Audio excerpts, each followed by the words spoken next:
Hey guys, this is Michael Rose with Keller Williams in Johnson City, and here with me today is Justin Harvey, local branch manager of GVC Mortgage. He's a lender that I've worked a lot of deals with. How are you doing, Justin? Doing really well. Happy to be here, Michael. Happy to talk a little bit about the mortgage process and look forward to helping. Yeah. We'll just jump into it a little bit. Can you briefly just introduce your role in the mortgage process? Like, a lot of people know that you're the guy who gives them money, but what really is your role when it comes to purchasing a home? So again, I'm Justin Harvey. I'm the branch manager of GBC Mortgage in Jonesboro. But realistically, what my position and role comes down to is I help people navigate through the intricate details of the home buying process. I'm there to help, explain everything to them, help answer questions as they arise. But also, I truly try to put myself in their shoes to determine what all scenarios may make the most sense, what all loan programs may make sense for them, and what all scenarios really are the best solutions for them. Then I let them obviously decide, and we work together and go through the whole process from start to finish, whether it's, like we'll discuss, I'm sure, but pre-approval all the way to close and post-closing. I'm there to help answer questions too. Perfect. And there's several different loan types. Obviously, what would you say is the most common loan types, or the honestly just the most popular loan types that are out there, what are just the differences between some of the most common ones? Yeah, so the most common loan programs you're going to see, the four standard ones that you'll see the most would be conventional, FHA, USDA, and VA. Okay. So conventional is typically the standard norm that you probably will see the most. It applies to a lot of different scenarios. It's a good situation for a lot of different clients, and it's a good situation to put your offer in as conventional if it so applies to you. All right, FHA is through the federal government. It's backed through them, and it's a safe loan that allows a lot of different home buyers to obtain home ownership. Okay. It allows typically 3.5% down, but there's some other variations of it that can even be more or less. But with that being said, it's a really good program to consider, and allows a lot of people to obtain their dream of home ownership. Okay. USDA is a great program. It's actually what I used to buy my first house. The main intricate detail there is it has to be in the county. Got to be real rural. It's got to be in the county. Yeah, it can't be in Johnson City here local, or Kingsport or Bristol. But if you go out, out from any of those, if you start getting out into Jonesboro or Greenville or Piney Flats or the Elizabethton even. Yeah. There's a lot of different areas that would apply, but it can be 100% financing, and it can be a great option for some of those home buyers to consider.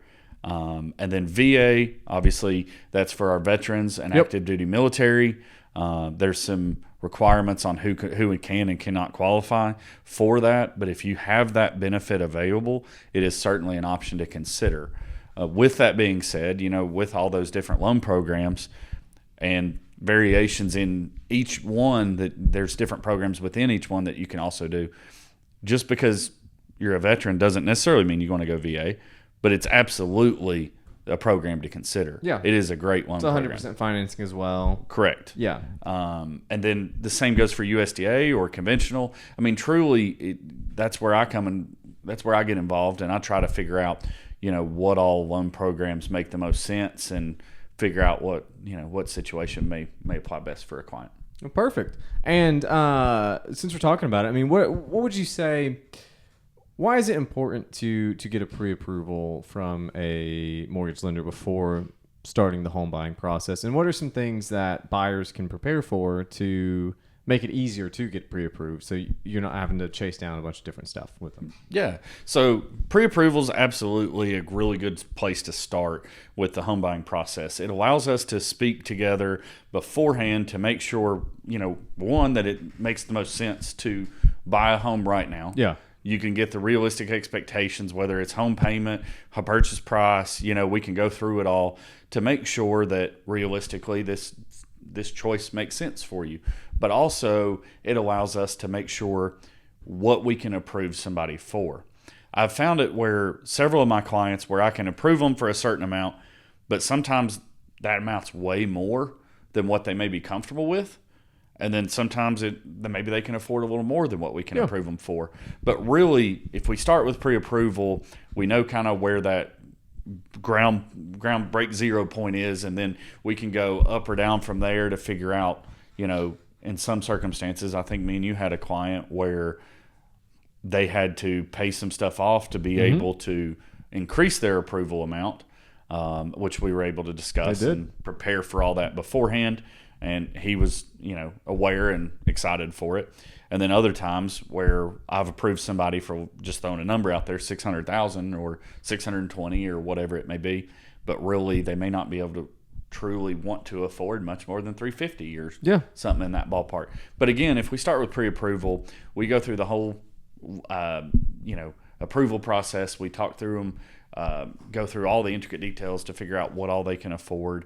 And it allows us, like I said, to really truly quote a payment and get in there and estimate everything, so that way our clients know what they're getting themselves into. Yeah, I think that's great. And I think on the flip side of it too is you'll run into situations where buyers have, and I'll use, you said 600,000, right?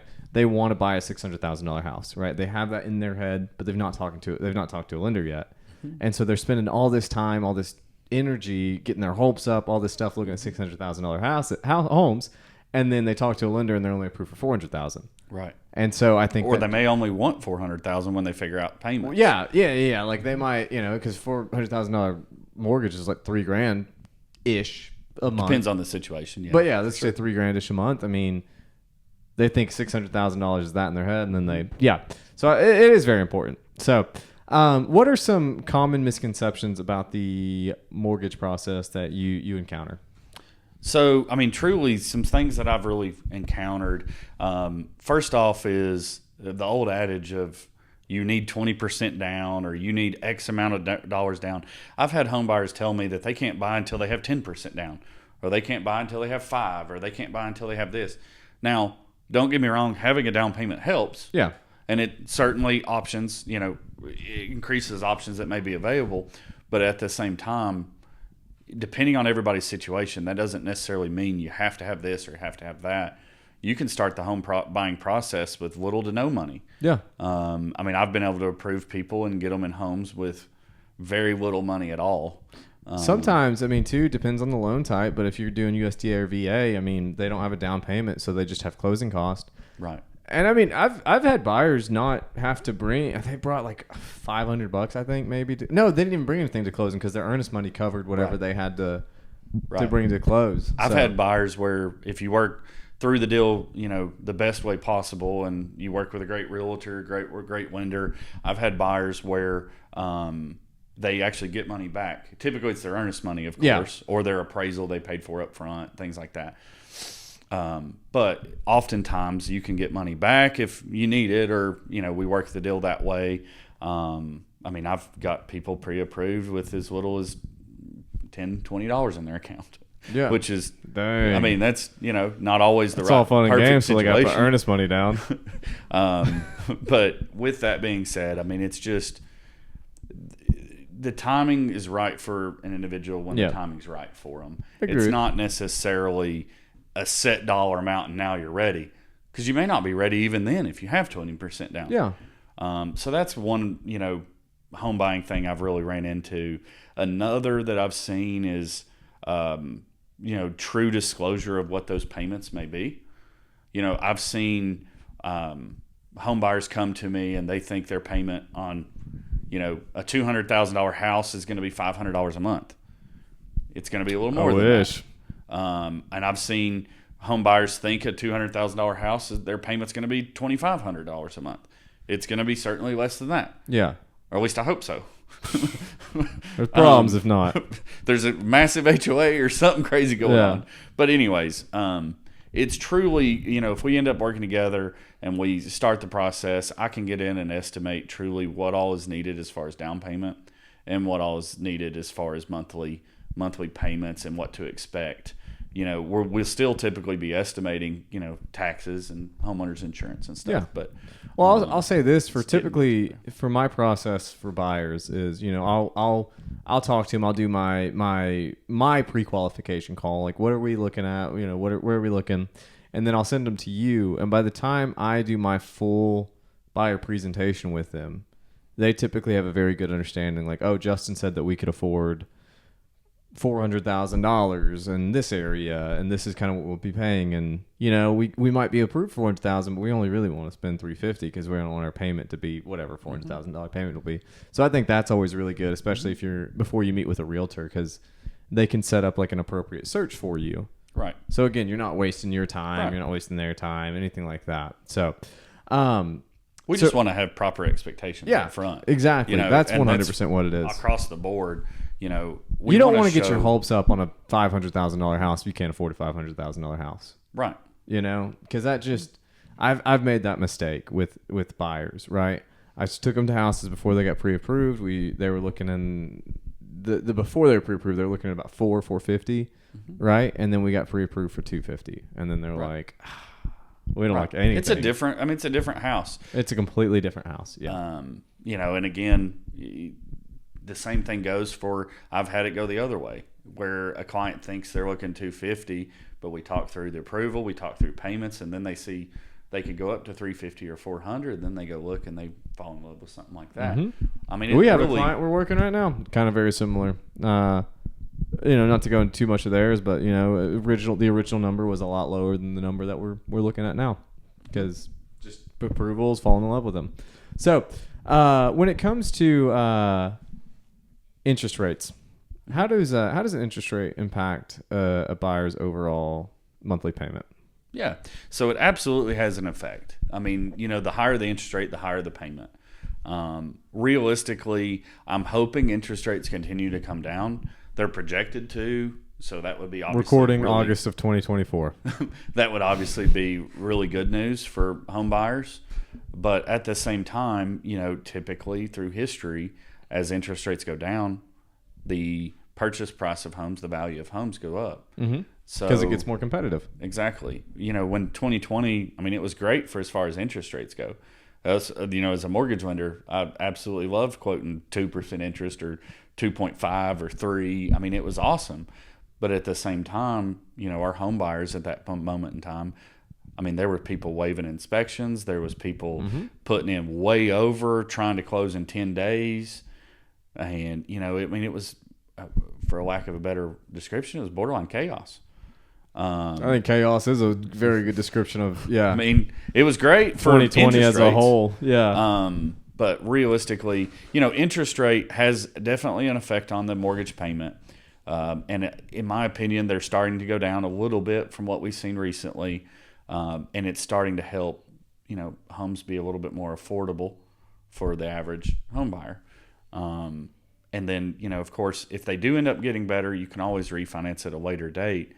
But it is important to make sure when you buy your first home or your forever home or your second home, whatever it may be, that payment's affordable as it is. Because typically it's a fixed rate.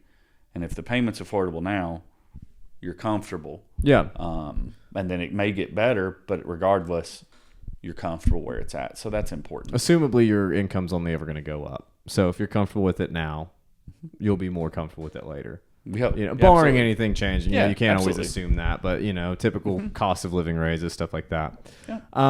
One last question before we get out of here, right? So you've been a lender, you said, for a little over 4 years. A little over 4 years. What is the craziest or wildest thing you've seen while helping a client through the lending process?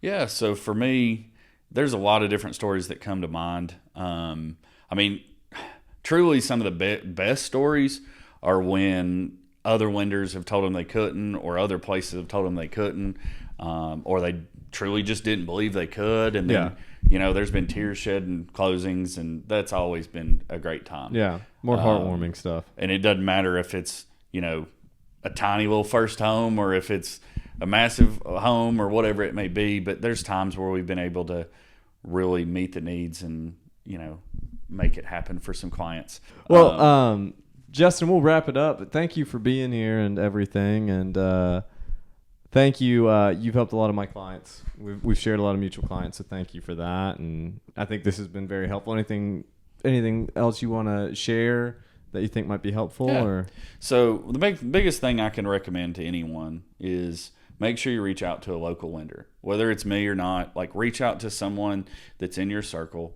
Feel free to ask any questions you have through the home buying process, whether it's up front, before you even start the pre-approval process. Yeah. But while you're going through the loan process, and then if you work with, someone local, someone you can trust, they're also going to be there to help you after the close, whether it's with your payment, whether it's, your homeowner's insurance changes or taxes. Taxes very likely can change through the 30-year note if that's what you go with. We're always here to help and explain and, go over it all. yeah. Well, hey, thank you so much, Justin. And if you guys want to reach out to Justin, if you're interested in buying a home, his stuff will be in the description and everything. But thank you, Justin. I really appreciate having you here. Absolutely. Thanks for having me.